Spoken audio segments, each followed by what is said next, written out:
A good Wednesday to everyone. Hope you are doing well. If you do follow the news, there's a lot of discussion in Israel that relates to a small town or village in Ukraine by the name of Uman.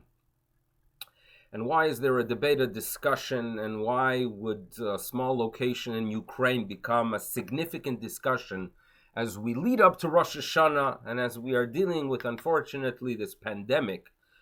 Well, that is due to the fact that in Uman, there's a very righteous individual buried there. He passed away 210 years ago by the name of Rav Nachman of Breslov. And there's a tradition among his disciples and followers to make their way to Uman for Rosh Hashanah. Now, Rav Nachman from Breslov eventually moved to Uman, was a very significant individual, a very righteous person, a great grandson of the Baal Shem Tov. And as his students gathered around him in the last Rosh Hashanah of his life in 1810, he said to them the following: you should know that when it comes to Rosh Hashanah and being in my presence, ish bal ya'ader, you have to be sure that everyone is here. And what I came to this world really was for the sake of the mission and the goal of Rosh Hashanah. So Rosh Hashanah became very significant for the followers of Reb Nachman. And even though he passed away that year, there was an understanding that he referred to the fact that even after his passing, his gravesite should become a location where his students come together and pray together on Rosh Hashanah. And that's how the tradition developed. Throughout the many decades of communism, the gathering there was quite challenging and it was very, very limited. And as communism fell a little bit over 30 years ago, the popularity of Uman for Rosh Hashanah has grown. And tens of thousands of people make it every single year to Uman.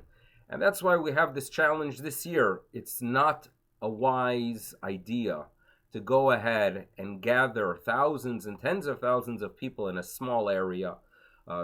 There's a concern, a very serious concern. And this is an issue that the state of Israel struggled with, the government in the Ukraine struggled with it, and that's why we have the situation that we are facing now. Now, all this information is just to understand the news, but we obviously want to take something from it. You know, Reb Nachman of Breslov talked about the importance of simcha, right? They quote in his name, mitzvah gedola lios besimcha. A person has to feel happy.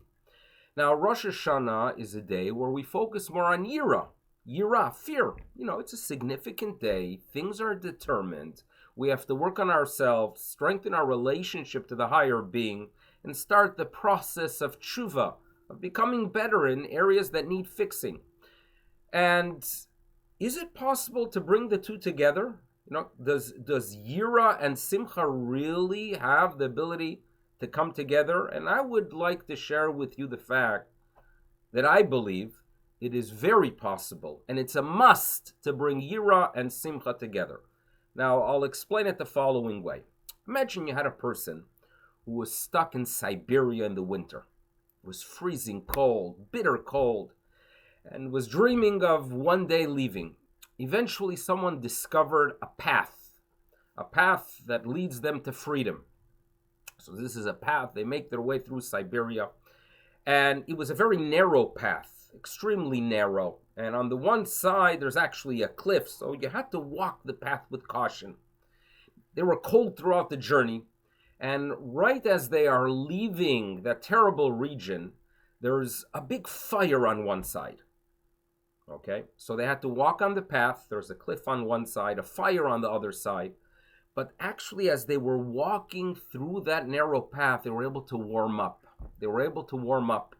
And there was happiness due to their freedom. Happiness due to the fact that they are finally warm after freezing for weeks upon weeks.